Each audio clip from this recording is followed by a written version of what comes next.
ఇప్పుడు మీ దగ్గర వర్క్ చేసిన వాళ్ళు ఇప్పుడు ఎవరండి పాపులర్ అయిన రైటర్స్? చాలామంది ఉన్నారు. ఓకే.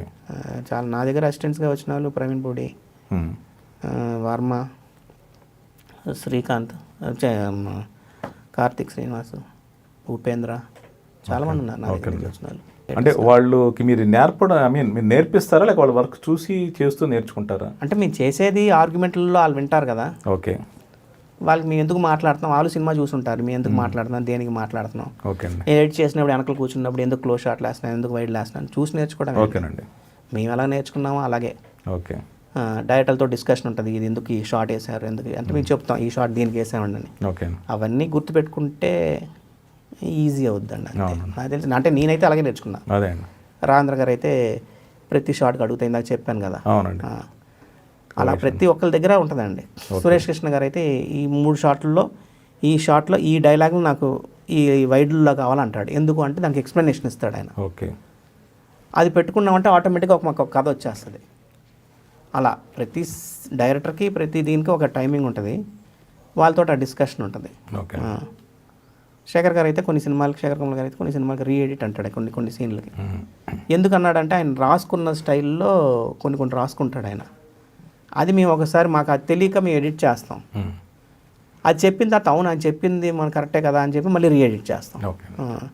ఆనంద్లో ఒక సీన్ ఉంది, భోగి సీన్లో అమ్మాయి భోగిలు అందరూ సామాన్లు తీసుకొచ్చి చేస్తూ ఉంటారు.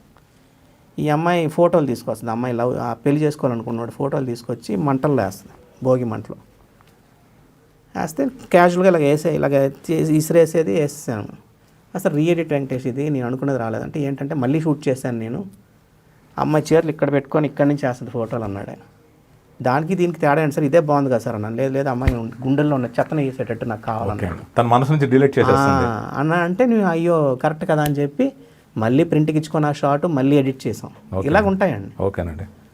లీడర్లో ఒక సీన్ ఉంటుంది, హీరో మాట్లాడుతుంటాడు, హీరోయిన్ మాట్లాడుతుంటాడు, లేకు మన ట్యాంక్ బండ్ దగ్గర అమ్మాయిని పిలిపిస్తాడు, ఇంకొక అమ్మాయి సీఎం అయిన తర్వాత ప్రియానంద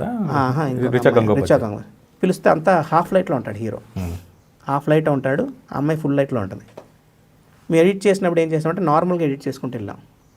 ఆయన అలా వద్దొద్దు, హీరో రియాక్షన్లన్నీ హాఫ్ లైట్లో కావాలి, నాకు హీరో మాట్లాడేదాన్ని హాఫ్ లైట్లో కావాలన్నాడు ఆయన. 2 రకాలుగా తీశాడు.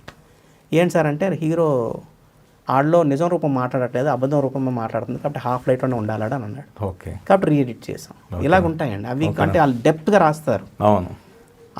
అలాగా కొన్ని సీన్లు రీఎడిట్ అవుతాయి. వాళ్ళు చెప్పింది అవును కరెక్టే కదా అనిపిస్తుంది మాకు కూడా, మనకెందుకు తట్టలేదు అని. ఇలాగ ఉంటాయండి. ప్రతి సినిమా మాకు ఒక ఎక్స్పీరియన్సే చెప్పాలంటే.